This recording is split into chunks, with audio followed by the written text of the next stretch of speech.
नूर जहां ड्रामे की आने वाली एपिसोड्स में आप देखेंगे किसी सूरत पर नूर बानो इस बात को भूल नहीं पाई कि किस तरह मुराद और हुनैद ने गिरबान पकड़कर उसके बाबा को धक्के देकर अपने घर से निकाल दिया था। जब वो मुराद के सामने वो कमीज रखती है तब तो मुराद के होश उड़ जाते हैं। नूर बानो, मेरी इस बात समझने की कोशिश करो, मैं तुम्हें पूरी बात बताता हूँ। मैं ये सब कुछ नहीं करना चाहता था, मुझे तो अंदाजा भी नहीं कि मैं किस तरह तुम्हारे बाबा के गिरबान तक पहुँच गया, लेकिन मैं किस कदर शर्मिंदा था इस बारे में मैं तुम्हें पहले ही बताना चाहता था, लेकिन मेरी में हिम्मत नहीं आई। जानता हूँ कि तुम्हारे बाबा की इस दुनिया से जाने में मेरा भी कसूर है, लेकिन ये बात अंदर ही अंदर मुझे खा रही थी। मुझे इस बात का खौफ था कि अगर ये बात मैंने तुम्हें बता दी तो तुम मुझे छोड़कर न चली जाओ, वरना इसके अलावा मेरा कोई भी कसूर नहीं। मुराद, तुम्हारा ही तो कसूर है। तुमने ये बात नहीं सोची कि वो मेरे बाबा हैं और उनको गिरबान से पकड़कर धक्के देकर अपने घर से निकाल दिया।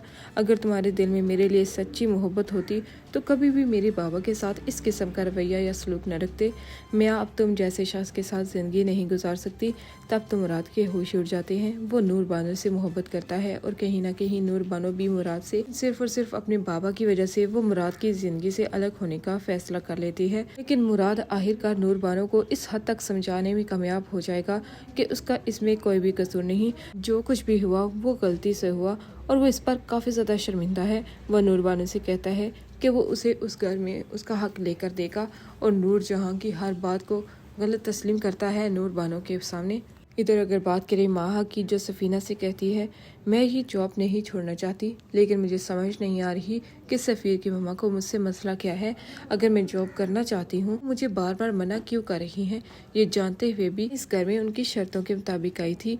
मैंने इनसे यही कहा था कि अगर मैंने इस घर में रहना है मेरा हर फैसला मानना होगा, लेकिन शायद उन्हें मेरी बात समझ में नहीं आई। वहाँ शायद तुम नूर जहाँ को नहीं जानती, वो तुम्हें इस घर में इसलिए लाई थी क्योंकि उन्हें पोते की खुशी थी, वरना वो किसी की शर्तें मान जाएं ऐसा मुमकिन नहीं।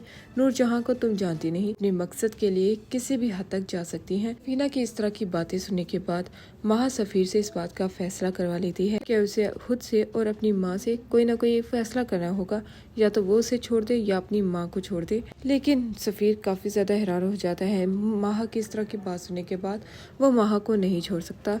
माह को वो अपनी ज़िंदगी में इसीलिए लाया था क्योंकि वो माह से मोहब्बत करता है, लेकिन माह की इस तरह की बात करने के बाद उसका दिल तो बिल्कुल टूट जाता है।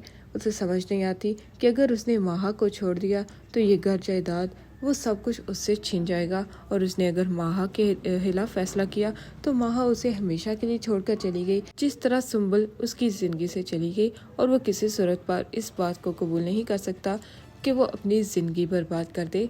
क्या सफ़ीर माह को हमेशा के लिए छोड़ देगा सिर्फ अपनी दौलत और जायदाद की हद तक? आने वाली एपिसोड्स काफ़ी ज़्यादा इंटरेस्टिंग होने जा रही हैं।